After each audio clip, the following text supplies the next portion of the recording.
Hello everyone, good afternoon from Perth, WA, or good morning depending on where you are located. My name is Rhiannon Compton and I will be your host for today's webinar on behalf of the University of Western Australia and as the chair of the UWA Young Alumni Network.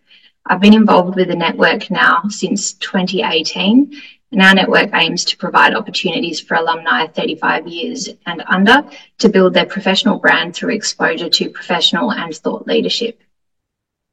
Today we are enjoying likely our last sunny day and end to our Noongar season of Durin or autumn.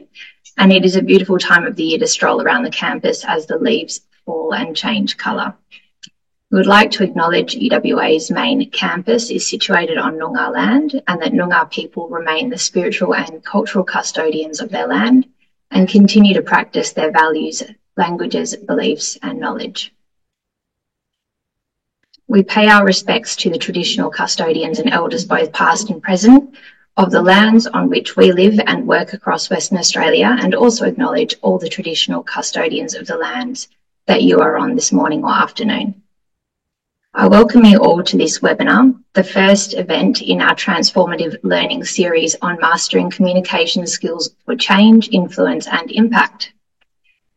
Please add your questions to the Q&A box at the bottom of the Zoom screen.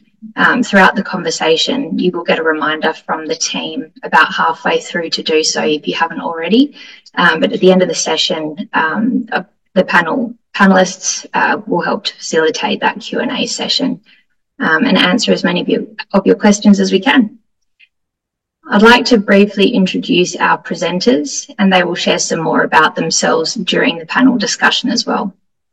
So firstly, our moderator and panelist Fadzi Wande is a multi-award winning global diversity and inclusion strategist and social justice advocate. Based in Geneva, Fadzi is a Chief of Diversity, Equity and Inclusion at the UNHCR for the UN Refugee Agency. Our second panellist is Toto Budara. He is the CEO of Teleski EV and the founder and CEO of the Young Investors Circle, a platform dedicated to educating and connecting investors of tomorrow. Toto is a dynamic entrepreneur with a passion for challenging the status quo and turning bold ideas into impactful realities. Dr. Sana Pedden is the Senior English Language and Study Skills Advisor at Study Smarter UWA. She's also the Assistant Division Secretary of the National Tertiary Education Union and a representative of the Academic Board. Also a poet, Sana's collection Straight Lines was published in 2018 by Moola Moola Press. And lastly, but very much not leastly, Michael Sheldrick, policy entrepreneur, co-founder and Chief Policy Impact and Government Affairs Officer at Global Citizen and author of From Ideas to Impact, his newest book that he's currently running around the globe promoting. Michael seeks to address global challenges such as extreme poverty, global health and climate change. I welcome each of you and I will now hand over to Fadzi. Thank you for joining us from, where are you again today? You were supposed to be in Botswana, or you're in Botswana, but you were supposed to be in Zimbabwe. So welcome and thank you so much for joining us from afar, Fadzi. Thank you once again. Thanks so much, Rhiannon, and welcome again to everyone joining us today.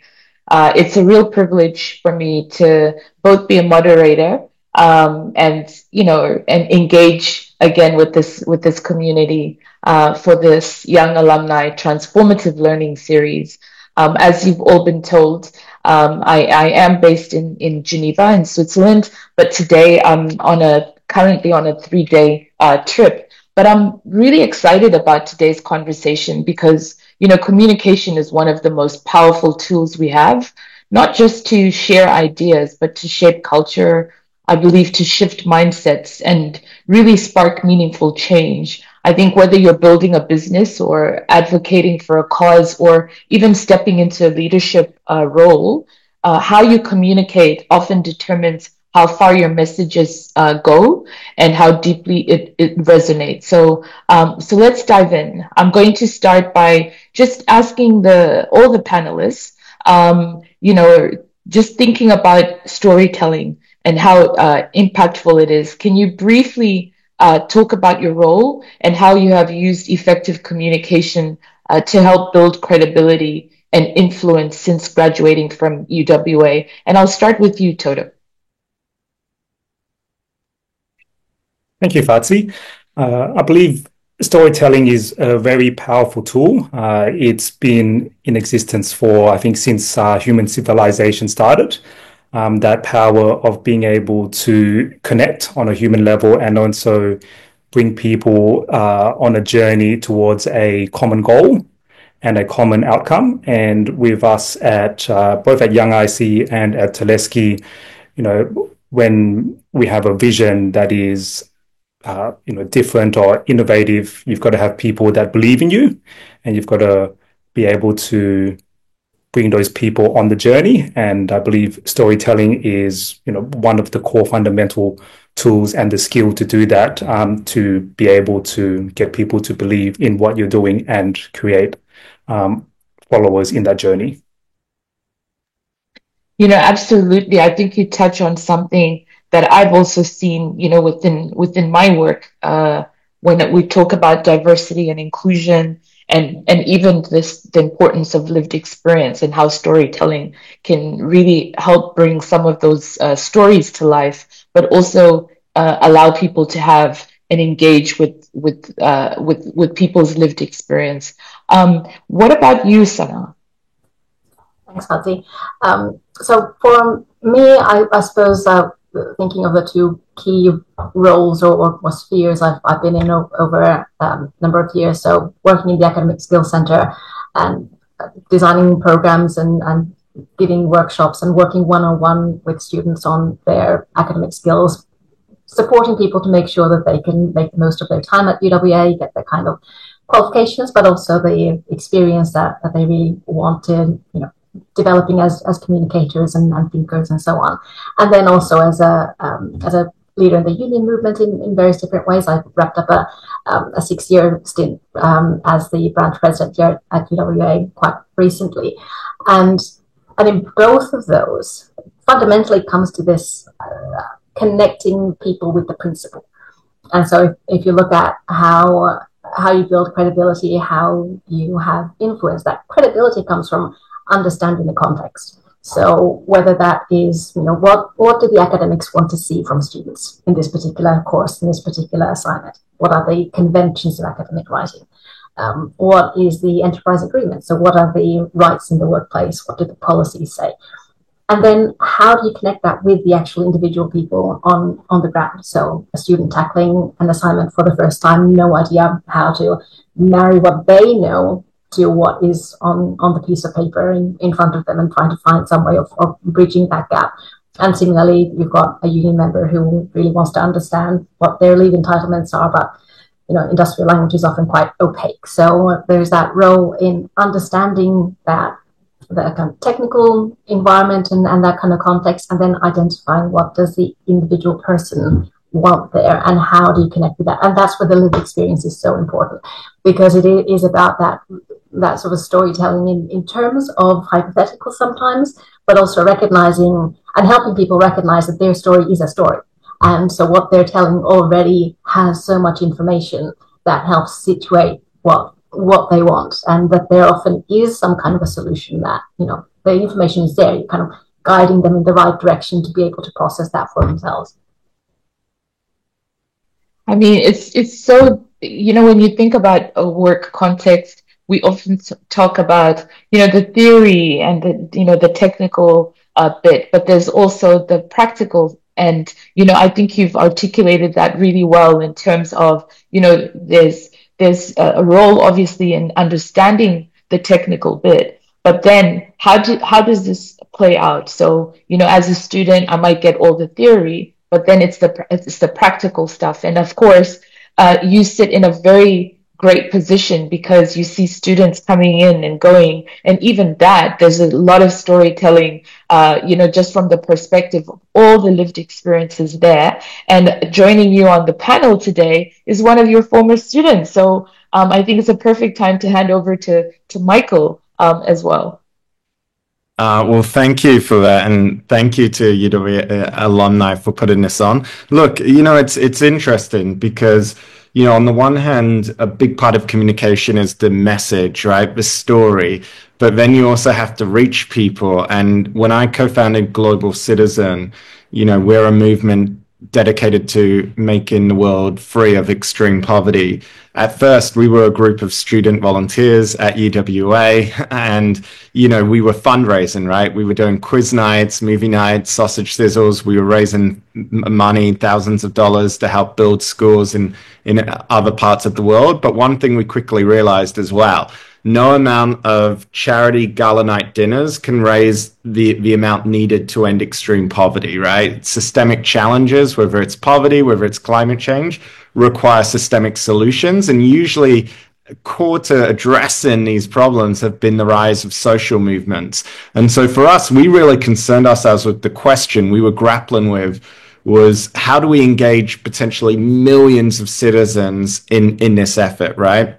And so we had a good platform. We had worked with this company. We had developed an app back when everyone else was developing apps. We had come up with a way that people could learn about the issues, take action, use their voice. But there was only one issue. Everyone was developing apps at the time. And so how could we cut through the noise and get our message out and get people taking action on our platform? And so we actually leveraged the power of popular culture. So what started with just small events, actually in the Swan Valley in Perth, we got some of Australia's biggest artists.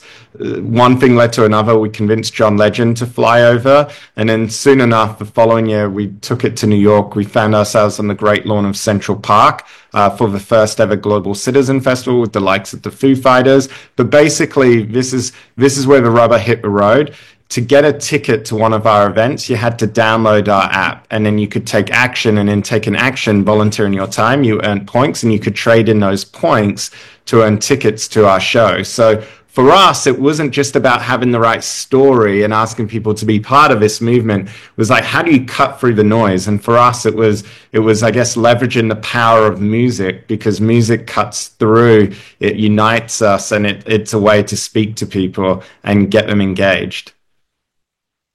I mean, I think, what you've all done with Global Citizen has just been so impactful. And, just hearing you talk about where it started and then where it's gone is absolutely amazing. And I think, like you said, the storytelling and the lived experience, people could connect to something because music does unify all of us. But even in that, there was a story behind that, in terms of, we want to see some action. We want to be able to, inspire people to be able to make a change. And I think that when we think about storytelling, it is one of the most powerful tools we have for this impactful communication, because, data can inform, but I think it's the stories that move people, right? And it's the stories that allow us to humanize complex issues. So when we're thinking about ending, global poverty, I think, in that we're able to take these abstract ideas. So when we think about, for example, like what Michael's talked about, ending global poverty, it might seem like this big, audacious, and probably impossible goal. But then when we take these ideas and we make them tangible, and we allow people to contribute, to say, it's this one small change that can make a difference, then we start to see, I feel that people start to see themselves as part of a solution and engaging. And so, Sana, what advice would you give young professionals on making their communication more creative without losing clarity? Without losing clarity. So the way I'd actually frame that is that the clarity is in the creativity. So there will be all sorts of great ideas and facts and figures and so on, but until they're actually expressed and until they connect with someone, effectively couldn't even exist. So that expression is creation in whatever form that takes. And yes, in some particular types of contexts, the scope of that creativity might be restricted. So, the company has a style guide, there is a particular format this report has to take. You can't really riff off that a huge amount. But even being able to perform to, I suppose, those stricter restrictions requires you to understand your capacity for that creation and how you do tell those stories. If you have the opportunity to do something a little bit more flexible, and maybe it's not doing or organizing a massive music festival in Central Park, amazing. There will be other things that within your particular roles and organizations you're able to do. So maybe it's around devising those kinds of hypotheticals and scenarios and so on, where you can explain a particular policy to people in the community. And it might be designing a poster and knowing the kinds of conventions that go into that, and understanding who the target audience is in various different ways. Because the audience is fundamental. It's who you're connecting with is as important as the thing you are connecting about. What I would say is that regardless of what parameters you're working with, and regardless of what kind of creative capacity you have in the work itself, find that for yourself outside work. And so whether that is writing poetry yourself, but certainly read poetry, go to plays and those concerts and doodle stuff. It doesn't need to be a side hustle that you're going to monetize at some point. Learn to play the cello because it, relieves stress, all this sort of stuff. So looking for ways where you can express yourself is really important. And I think it goes to, again, understanding where that creative impulse is essential for clarity and for that communication. Look at something like a Shakespeare play. If you read it and read it out loud, there will probably be about a third of the words on the page you won't understand. It's a very old form of English. The references are largely lost, but you get the vibe of it.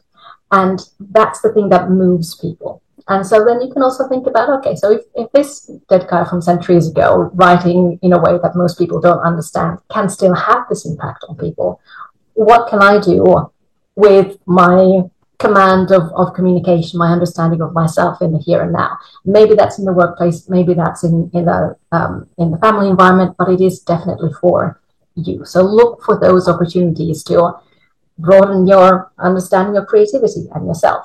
There's a really neat distinction that I've heard somewhere, particularly to do with creative practice, where sometimes you're writing a lot and then other times it's just not coming out.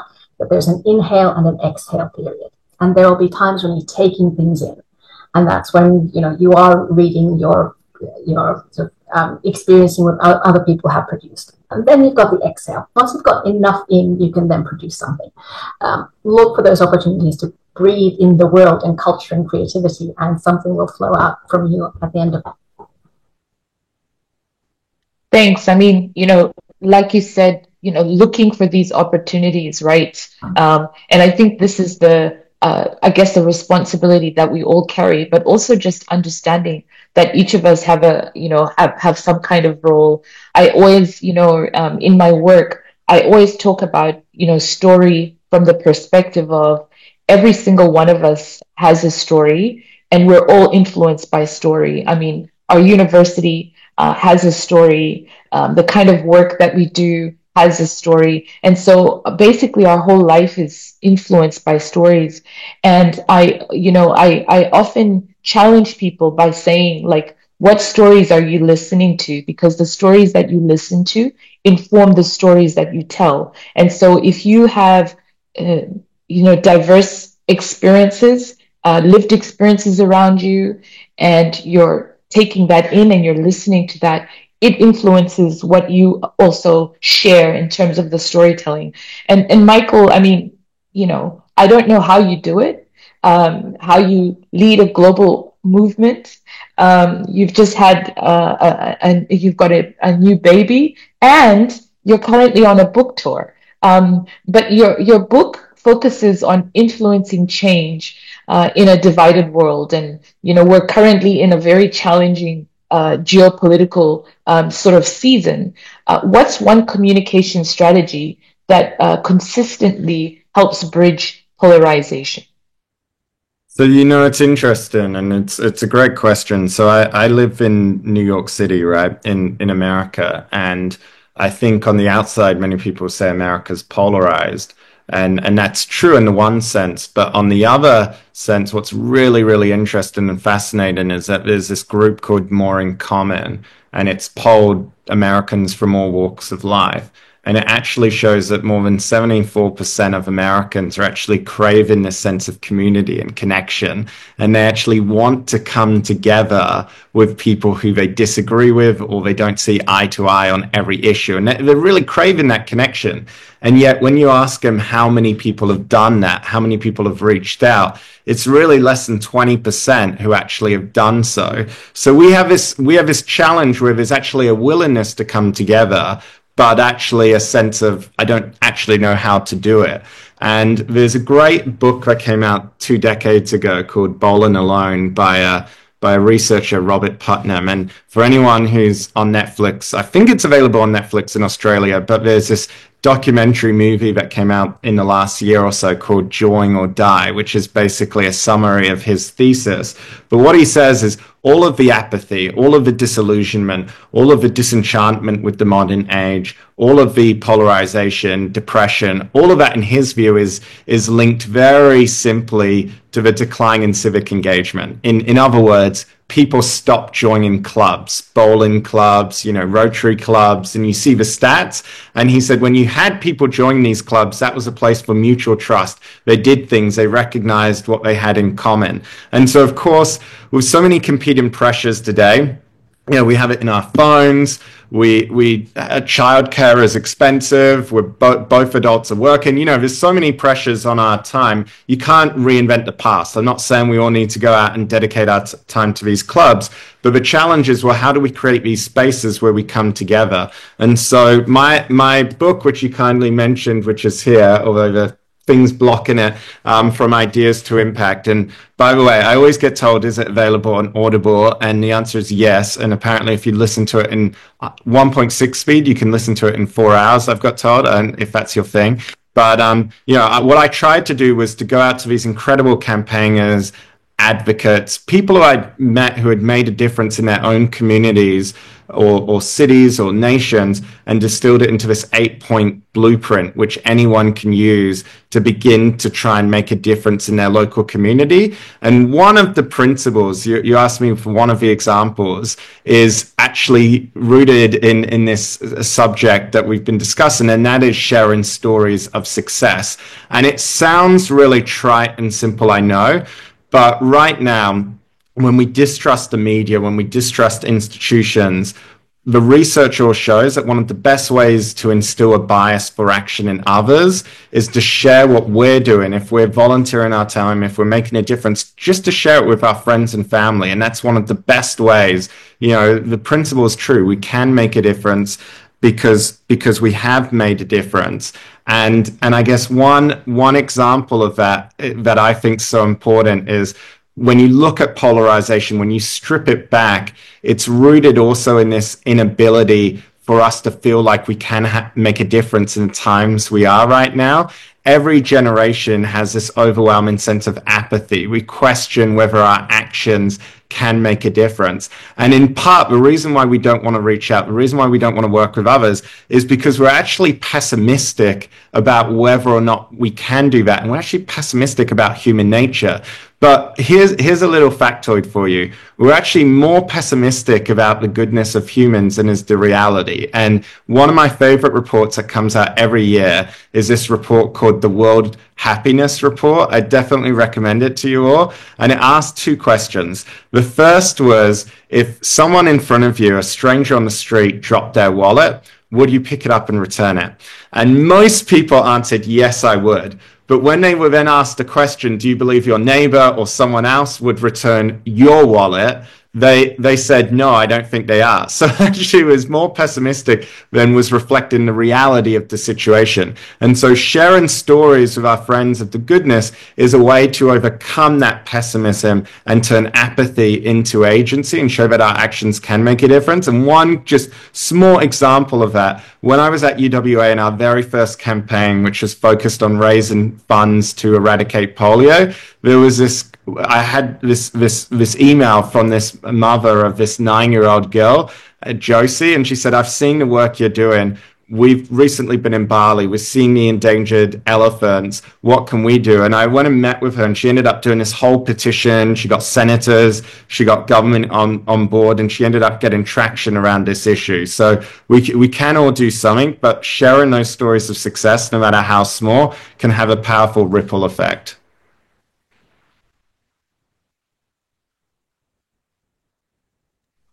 You know, listening to you talk about you know, just the simple message around sharing positive you know, stories in terms of, you know, things that have actually not only inspired one individually, but I think that when people see what has been successful, it actually draws you to also want to sort of like participate. And I think that one of the things that you talk about in terms of, you know, turning ideas into impact, I think a lot of the times, you know, we tend to talk a lot. We tend to, you know, share a lot of ideas, but it's the impact. It's this whole tangible thing of what can I do to make a difference. And you know, some of the stats that you've mentioned are alarming, but not surprising, because I think that we've come in a, you know, we are in a world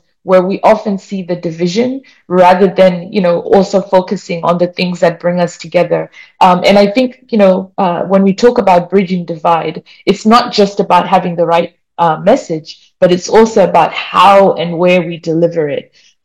Which, you know, brings me to something, you know, equally important in terms of how young professionals can use digital platforms, not just to express themselves, but to really build real momentum for causes that they care about. And so I'd like to turn to you, Toto. I mean, you lead, you know, both a tech company and an investment platform, which means you're constantly speaking to people with very different backgrounds and level of expertise. So how do you tailor your communication differently when you're addressing technical audiences versus non-technical ones, such as young investors or, you know, early adopters?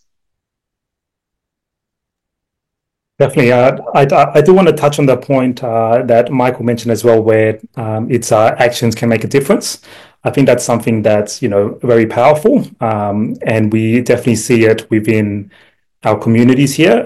There are micro communities that are very passionate about certain causes, and they do take action to make a difference.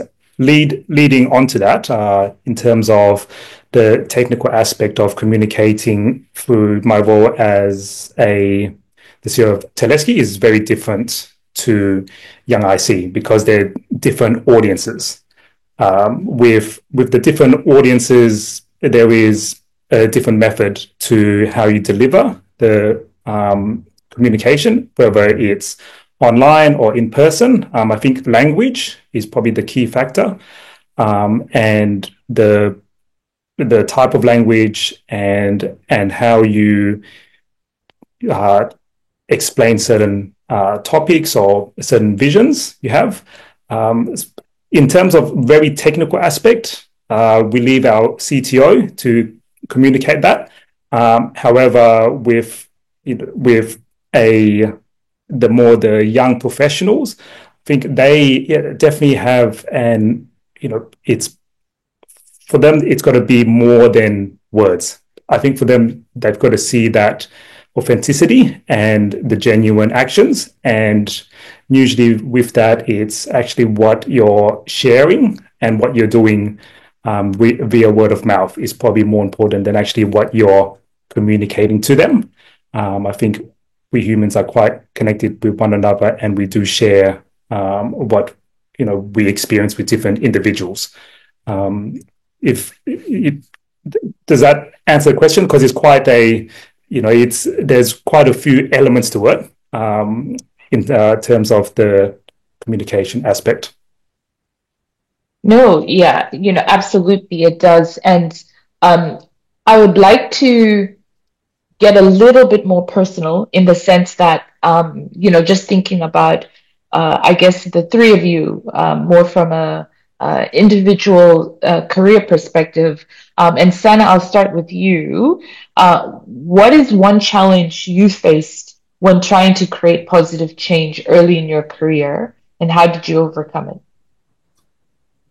The classic imposter syndrome. I think that's something that a lot of people can probably identify with. And for me, really thinking about it, because imposter syndrome gets thrown around a lot, and I think there's a sort of, I think people think they know what they mean by it, but as I've been unpacking it for myself, what it really was not knowing what I didn't need to know, and just sort of seeing the zones. Okay, this is stuff I know, this is stuff I don't know.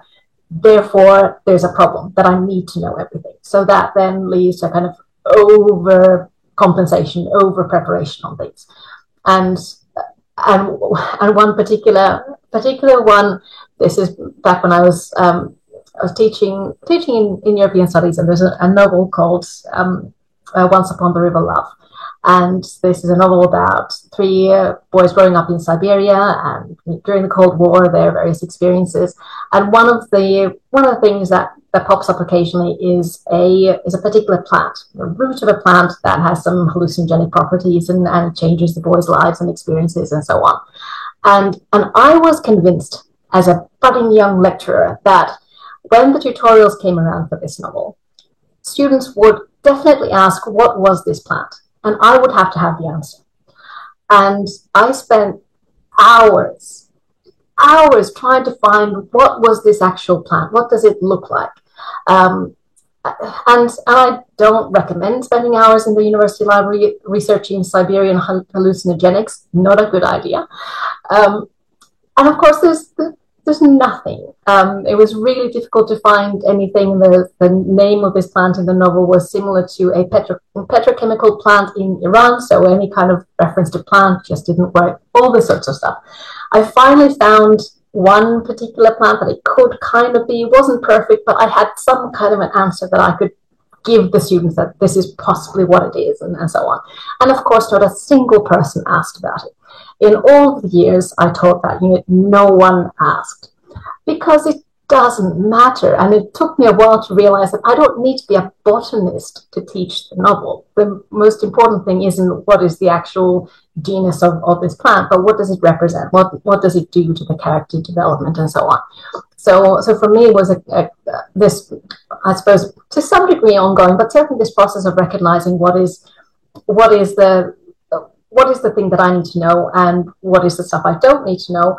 But if it's necessary, I know someone who does know that stuff, so I can draw on them. So like in the union side of things, I don't need to be an industrial lawyer, but I know industrial lawyers. And my job is to be able to communicate some of those issues and possibilities to people who also aren't industrial lawyers.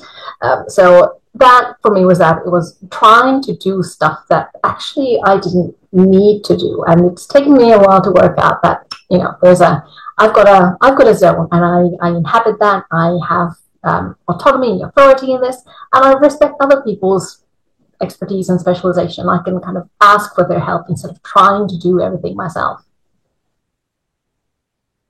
You touch on imposter syndrome, and I don't know if it ever gets any better as you go along, but there's often, in a lot of the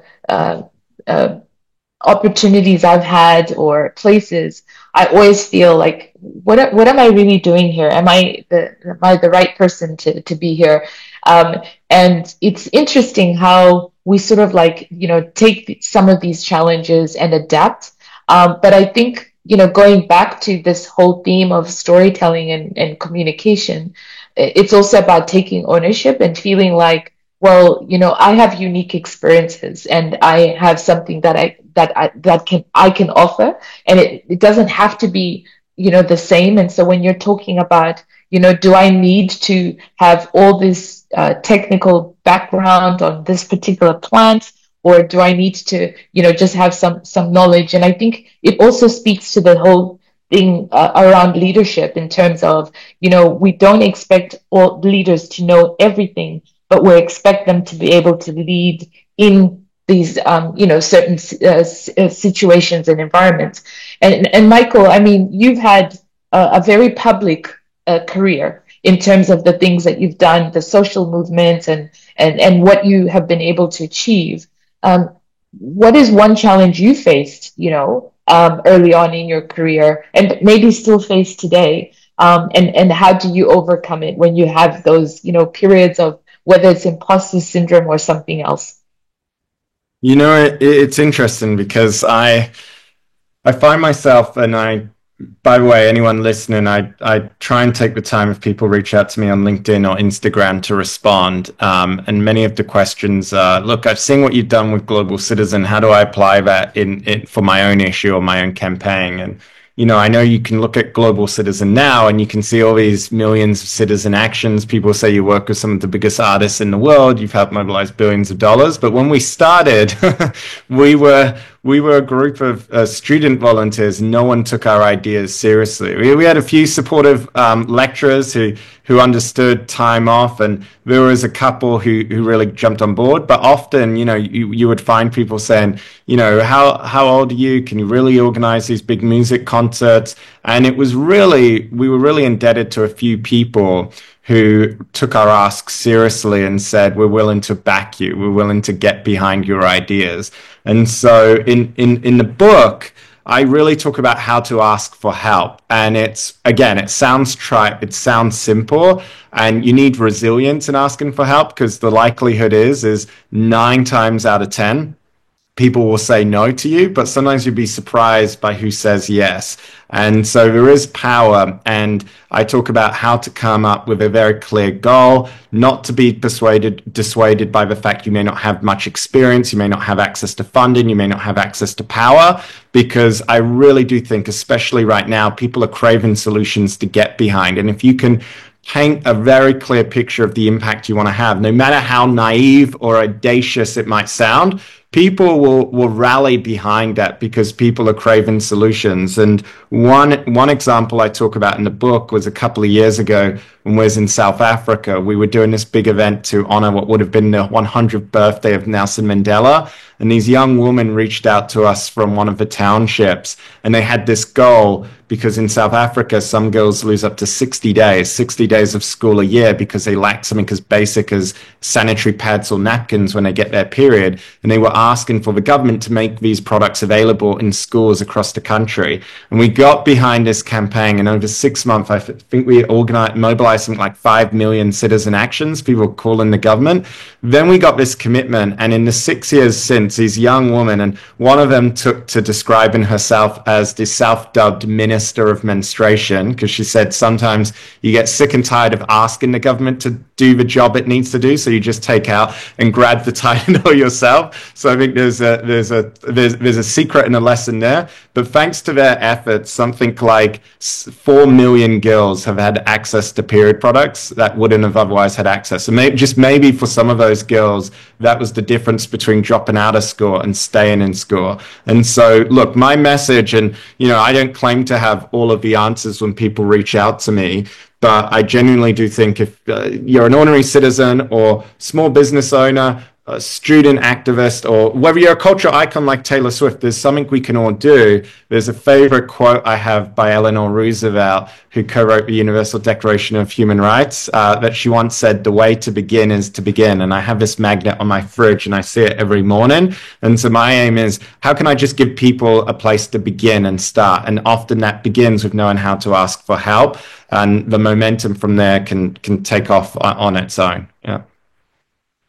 I think that's really powerful in terms of, how to ask for help, because I feel like we grow up in a society where asking for help can often be seen as a weakness.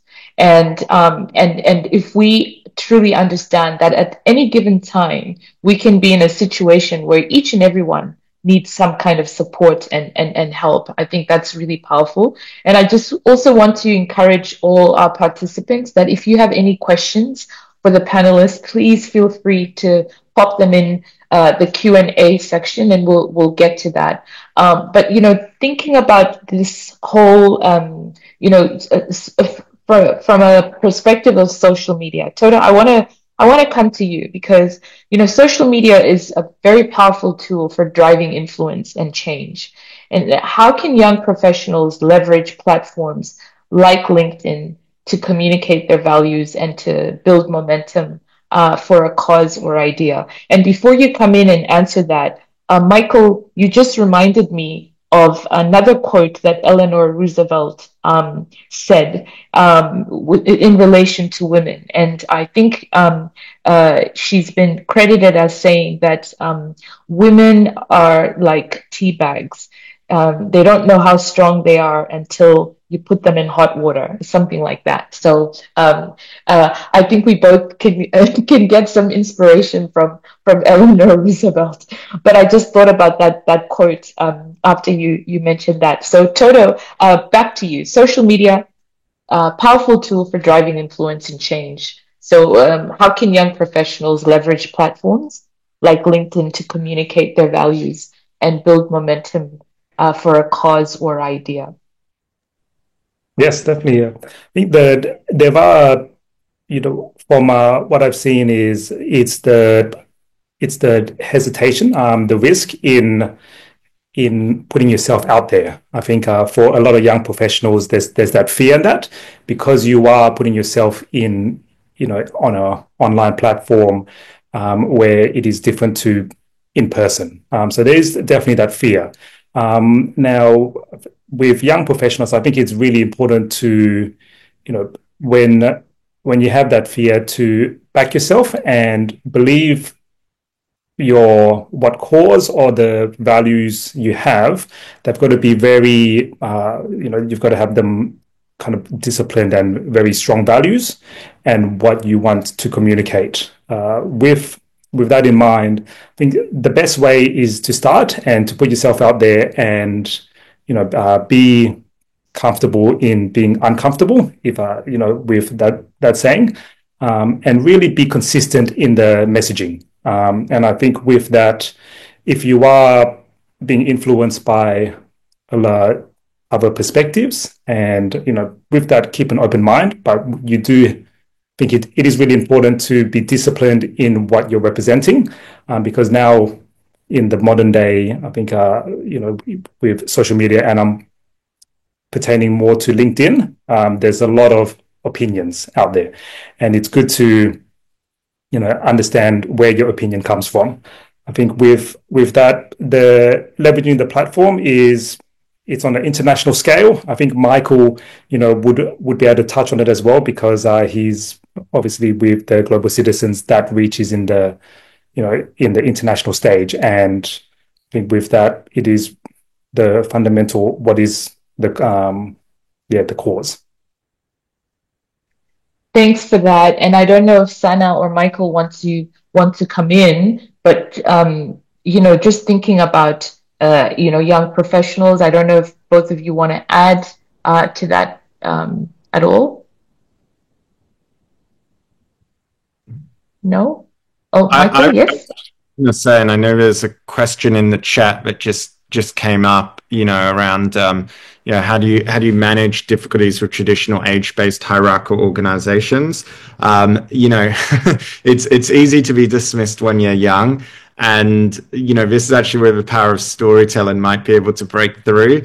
I have this one experience. It was back when Bronwyn Bishop, who was the Speaker of the House maybe over a decade ago, it was when Tony Abbott was Prime Minister, and I fought really hard to get a meeting with her because I was trying to get a message to the then Prime Minister, because we had just secured all this funding to help eradicate polio from the Australian government, and we were worried the government was about to cut it, and so I was trying to protect it. And, you know, I found myself in the room, just me and her, one-on-one. And one of the things I've noticed in activism and in advocacy and in campaigning is often there's this tension. You fight really hard to get in the room with someone with influence. 90% of the battle is getting in the room with someone with power. And then you're like, okay, you're so excited and you're so nervous because you're like, this is my 10 minutes to really convince this person, that you almost overcorrect. And by that, I mean, you feel like you have to overwhelm this person with every fact, with every statistic. You have to clutter them around the head with every argument. And I could see I wasn't getting into her. And I thought, oh no, I'm going to leave here and I'm not going to get what I want. And so I just decided to stop. And I told this story about, you know, when I was growing up in high school. I decided to tell a story why this campaign mattered for me, because I could see she was looking at me through squinted eyes, being like, why are you here? Why are you lecturing me? Why should I care about what you have to say? So I told a story about, you know, being bullied at school, not doing very well, being ranked bottom of the class. And then I told a story about how this one teacher saw something in me when others didn't. And because of that teacher, you know, he spent the time nurturing me, and I was ended up getting in the top 1% of the state, getting into law school at UWA, and that really fueled my belief in providing opportunity to others. And she immediately stopped and she goes, yes, Michael, kids can be cruel sometimes, and that's why you need civilization, you know, structures to bash them into civilization. And I was like, okay, maybe not the point I was trying to make, but at least I've got some kind of response. And I ended up leaving that with a commitment from her that she would raise this issue with the then Prime Minister, and we ended up getting that funding protected, right? And so I share that story because sometimes maybe it's, you know, maybe it's if you show people why you care, stories of why, and, you know, people will stop caring about how old you are. And that's one way to break through to traditional, I guess, age-based hierarchical organizations, including maybe the Parliament of Australia. That's something. Yes, Sana. Just please. A couple of things. So for a young person in the workplace or in an organization where you really care about something, but you know you don't quite know where you are, what your role there is, or how to navigate those hierarchies and so on. One thing that has always stuck with me, and this applies to public speaking and all sorts of things as well, don't compare your insides to other people's outsides. So you're really aware of all the butterflies and uncertainty and so on. And you see someone else looking really confident, they know what they're doing, they've got all their talking points and so on. And you don't see that they might have a bit of a butterfly farm themselves, or they're managing things a different way. So everyone does come into these situations with particular kinds of stresses and doubts and uncertainties that their particular perspective allows them to have. So if you do feel that you're not quite fitting in the right way, you don't quite know how to communicate with someone who seems like they're really on top of things. Maybe they are, but at the same time, you are probably projecting a more confident version of yourself than you realize. If you do that deliberately, then that builds on itself as well. So there are challenges to being the young person in the workplace, and you want to prove yourself and so on. But just be aware that you probably kind of are doing that already. It's just invisible to you because you don't see yourself from the outside. What I will say, just as a tiny little practical thing, and this possibly goes also to those of you who are maybe not the most junior people anymore, who have a little bit more influence in the team, but as a really junior person, you can kind of bring this up as well. Be aware of the trap of note-taking, because this is something that often falls on the youngest person on the team. You're in a meeting and you're taking notes. And once you're taking notes, you can't necessarily contribute as well because you're there capturing what other people are saying. So it can be a little bit of a trap because it means that it's one way that you can be present and you're hearing all these ideas, but it doesn't necessarily give you the space to suggest things and participate in the conversation. So one thing that I'm really, really pleased in the team I work in, and it's been a practice we've had for years, is that where we have our weekly team meeting, we rotate chairing and scribing duties. So it doesn't matter what what level you are, what position you're in. Every week, a different person takes notes, a different person chairs the meeting. And that then means that everyone develops these skills. These are particular skills, and it also means that everyone is able to participate in those meetings, and you're not locked into a particular role. So if you've got the capacity to shift the team culture a little bit and identify that some of those things that look like inclusion don't necessarily provide the opportunity to really engage in the way that would potentially be more effective and beneficial for everyone. So there are those tiny little practical things and just how things are done that with a little bit of a tweak can then bring the best out of everyone in a way that maybe wasn't possible before. Thanks for that. I mean, if I think about, our organization, which is very, hierarchical, I think, being early in your career also sort of gives you a freedom because you're often more willing to ask bold questions. And I see this with a lot of the younger professionals that come into the UN system is that, because of that, that there's a freedom of wanting to try new things and, introduce new technologies. And I've, often said that, try and lean into that and stay curious. Don't become institutionalized by, adopting to the way things that have always been there. But it's also about, how can you suggest improvements and not being afraid to put new ideas, forward. But I think at the same time, particularly this is one thing I've learned, is that how you communicate those ideas matter. So I used to always try to frame my suggestions as adding value rather than disrupting, because sometimes young people are seen as disruptors, which is good. But for hierarchical organizations, sometimes it's about, even just framing something like, would it be helpful if we tried this approach? Or I've seen, this work elsewhere, rather than, this system is outdated, and which is, some of the things that I used to say. And I think it's also about listening more at the beginning, learning how a certain culture operates, how are decisions made, and what really matters to senior leaders. And I think once you understand that, you can also tailor your communication and timing to be more effective as well. Now, I am mindful, we've been talking and it doesn't seem like we're already near time, but I want to give you the opportunity to provide some key advice to all our participants. So I'm just going to ask you all individually, what's one key piece of advice that you would give young professionals on how to lead by example and influence positive change, whether in the workplace or even in their own personal lives? So I'll start with you, Michael. Look, I think in this sea of apathy and pessimism that sometimes we find ourselves in, the irony in that is actually we have more tools at our disposal. If we ever wanted to live a life of profoundly meaningful change, now's the time to do it. We've got more opportunity than any previous generation, and I genuinely believe because of the actions we make today as a generation, people born 5, 10, 15, even 50 years from now will be impacted as a result.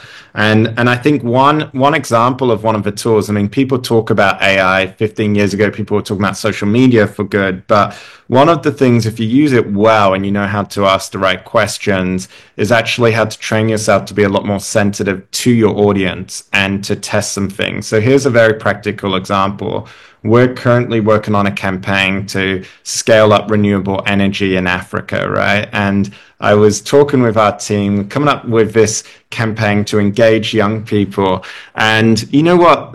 Our team kept on talking in gigawatts, right? And sometimes what you were saying, Fadzi, about institutionalized, sometimes that even comes across in the language. And you know this from the development UN sector, that we love the jargon, right? And so they were like, well, we have to talk about quadrupling renewable energy on the continent. We have to talk about gigawatts and what that would mean. And I'm like, that's all like climate UN speak. No one knows what that means. I'm like, I'm not saying this it has to be technically 100% accurate, but we can at least give some examples to illustrate the impact, right? When you talk about quadrupling energy, what does that really mean? Well, it translates to the equivalent to like constructing 60 million solar panels a year. It's the equivalent to training 500,000 young people with skills and getting them involved. So I just said to our team, like, use AI and train yourself to use it to test ideas on how we communicate in a way that might actually resonate with our audience, which in this degree, like 70% of our audience at Global Citizen is under the age of 24, right? So let's speak to them in a language that they're going to understand. And we've got tools to now test ourselves and actually challenge ourselves in terms of the stories we tell to improve it.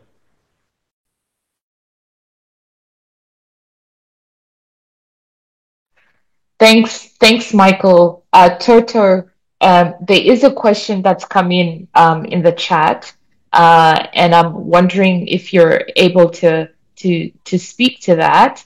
And the question is, how can you improve the quality of contributions you make? Are there any frameworks or perspectives you typically ask to question your intuitive thinking? Thanks, or any of the other panelists, if you want to jump in, but yeah. Yeah, I believe there's a question that was submitted before, and so I'm happy to answer that because I've definitely experienced and navigated that space. Please go ahead. Yeah, so the question is, how impactful can personal appearance style be in trying to communicate an issue, idea, concept with others, especially where they may be generational, socioeconomic, cultural differences of opinions as to how one presents themselves. This is definitely something I've seen and experienced, and it is, what you wear is important, but also what's more important is your body language and your self-belief.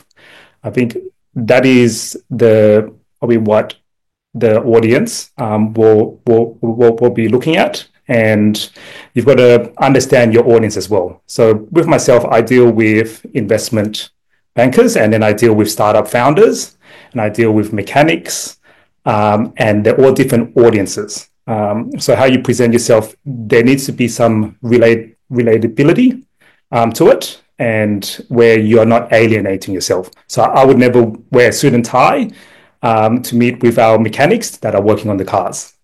It's in that sense, and definitely the reputation. So I think having a reputation and acting with integrity is also important. Hopefully that answers that person's question. Thanks, Tortor. And I don't know if Sana, you want to try and take the last question before we hand over to Rhiannon. And I think the question is a new question. Okay. I think it's, I think I was answering. Michael answered it, so that's fine. Well, so any lasting comment? Yeah. Yeah. So look, I might just to take a little bit of that and tying into what you're asking earlier around sort of leading by example and positive change, and coming to that, improving the quality of contributions and the frameworks and perspectives. So asking those questions, particularly the why. So why do I want to do it this way? Why am I responding to this in this particular way? Having that kind of reflection is really important. But then also thinking about whatever leadership you want to show, whatever change you want to make. Are you wanting to lead for outcome or for process? And that can be quite a useful thing to try to distinguish as well. So is it that this project needs to happen a particular way? Or is it that we need to do a project in a way where we're learning to then make the next project work in a better way? So it is that kind of thinking as well in terms of what does leadership actually mean in this context? What does positive change mean in this context? Whether it's at work, whether it's in your personal life. Are you wanting a specific thing to happen, or are you wanting a development to happen? So those are two things, and that will then inform what you actually do from there.